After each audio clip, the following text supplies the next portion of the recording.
Hello guys, welcome back to my channel. Keep learning. আশা কৰো আপোনালোক সবে ভালে আছে। সো আজি এটা গুৰুত্বপূৰ্ণ নিউজ লৈ আহিছো। yes. ইতিমধ্যে ক্লাস 9 টু ক্লাস 12 লৈকে মানে নৱম শ্ৰেণীৰ পৰা দ্বাদশ শ্ৰেণীলৈকে ওপেন বুক এক্সামস হোৱাৰ কথা আছে। ওপেন বুক এক্সামিনেশন মানে আপোনালোকে যোনটো এক্সামছত বুক কিতাপ বা যিকোনো ধৰণৰ সোৰ্সেস এক্সেপ্ট ইন্টাৰনেট বাকি সব লৈ যাব পাৰে। মানে আপুনি কপি লৈ যাব খুজিছে, আপোনাৰ নোটস লৈ যাব খুজিছে, আপুনি হেৰি নোটস কিতাপ লৈ যাব খুজিছে, সেইখন লৈ গৈ আপুনি কিন্তু নিৰ্দিষ্ট টাইমটো সেম টাইমে দিয়া থাকে। সো হেতুৰ বিষয়ে আজি আলোচনা কৰিম। এটা মই নিউজ চাবলৈ পাইছো, এটো কিমান দূৰ সত্য হেতুৰ বিষয়ে আমি টপিকটো আলোচনা কৰিম। সো আপুনি যদি মোৰ চেনেলত নতুন আছে প্লিজ মোৰ চেনেলটো লাইক এণ্ড সাবস্ক্ৰাইব কৰি দিব। এনেকুৱা ধৰণৰ খবৰ আৰু এডিআৰই বা এপিএসসিৰ কাৰণে যদি প্ৰিপেয়াৰ কৰি আছে, তেনেকুৱা কিবা গভৰ্নমেন্ট ৰিলেটেড এক্সামৰ কাৰণে প্ৰিপাৰেচন কৰিবৰ কাৰণে মোৰ চেনেলটোত আপোনালোকে সাবস্ক্ৰাইব কৰি বেল আইকনটো দবাই দিব, যাতে ফিউচাৰ নটিফিকেশন বিলাক পাই থাকিব পাৰে। তো আজিৰ টপিকটো হৈছে মই বহুতে মোক এটো কিছুমানে এটো কোৱেশ্চন কৰিছে যে মেম এটা নিউজ চাইছো যে এই নিউজটো কিমান মানে লৈকে সঁচা।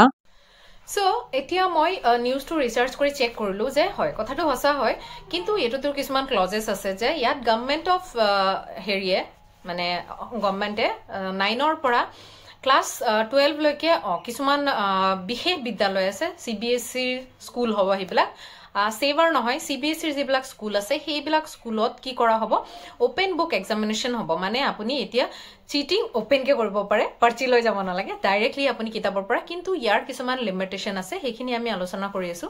তো আপুনি যেতিয়া ওপেন বুক এক্সামিনেশন কয় তেতিয়া কিছুমান হেৰি লিমিটেশন থাকে। ইয়াৰ সেইবিলাক লিমিটেশনৰ কথা এতিয়া আলোচনা নকৰো, আমি ডিটেইলছকৈ পিছত আলোচনা কৰিম। এতিয়া সদ্যহতে দেখা গৈছে আপুনি যে যদি ক্লাস 9, 10, 11, 12 হয় এইকিটা আগতে হেৰি কৰা হ'ব বুলি বহুতে সংবাদ মাধ্যমত ওলাই আছে আৰু বহুত ইউটিউব চেনেলতো ওলাইছে।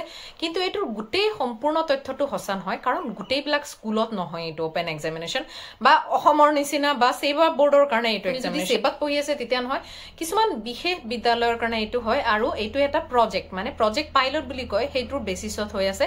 এতিয়া জুন জুলাই মাহত সেইবিলাকৰ বস্তুৰ হেৰি কৰা হ'ব আৰু নৱেম্বৰ ডিচেম্বৰত এই পৰীক্ষাবিলাক আয়োজন কৰাৰ প্ৰস্তুতি চলাইছে। সেই প্ৰজেক্ট পাইলটটোৰ বেচিছত যদি ক্লাস 9ৰ পৰা 9, 10 এতিয়ালৈকে হেৰি হৈছে আৰু 11, 12ৰ যোনটো এক্সামৰ কথা কৈছে সেইটো 2020ৰ যোনটো কোভিড-19 আছিল, দিল্লী ইউনিভাৰ্চিটিয়ে সেইটো ওপেন বুক এক্সামিনেশন চলাইছিলে। কিন্তু সেইটো সিচুৱেশনটো আছিল হেনেকুৱা যে ল'ৰা ছোৱালীবিলাকে এক্সেছ পোৱা নাছিল, স্কুলত যাব পৰা নাছিল, হেনেকুৱা বিভিন্ন ধৰণৰ পৰিস্থিতিৰ সৃষ্টি হৈছিলে।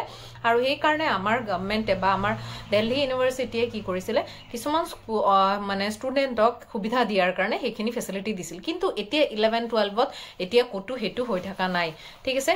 আৰু কিছুমান স্পেশাল সাবজেক্টৰহে দিছে, যেনে আপুনি গোটেই সাবজেক্ট দিব নোৱাৰে, ইংৰাজী, বায়োলজি আৰু মেথছ এই তিনটা সাবজেক্টতে মানে সায়েন্সৰ বিষয়ে দিব পাৰে, কিন্তু সায়েন্সৰ ফিজিক্স আৰু হেৰি নিবিচাৰিছে ভৱিষ্যতে এজন সুনাগৰিক হোৱাৰ। আৰু আপোনাৰ যদি কিছুমান ভাল আপোনাৰ মিশন আছে যে আপুনি ডক্টৰ, ইঞ্জিনিয়াৰ বা সিভিল সাৰ্ভেন্ট বা তেনেকুৱা ধৰণৰ গভৰ্নমেন্ট এক্সাম কোনো পাছ কৰিব খোজে, এতিয়া আপুনি চিটিং কৰি ল'ব পাৰে। কিন্তু ফিউচাৰত গৈ আপোনাৰ এই গোটেইখিনি আকৌ যেনেকে আমি এতিয়া এডিআৰআই বা এপিএসসিৰ যিসকল ষ্টুডেণ্টে এক্সাম দি আছে গোটেইখিনি পঢ়িব লগা হৈ আছে, সো এনেকে আপুনি আৰু বেছি পঢ়িব লগা হ'ব।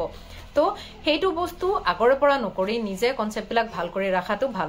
সো আজিলৈ ইমানে। প্লিজ মোৰ চেনেলটোৰ ভিডিঅ'টো চাই ভাল পাইছে লাইক এণ্ড সাবস্ক্ৰাইব কৰি দিবা। Till then bye bye, take care.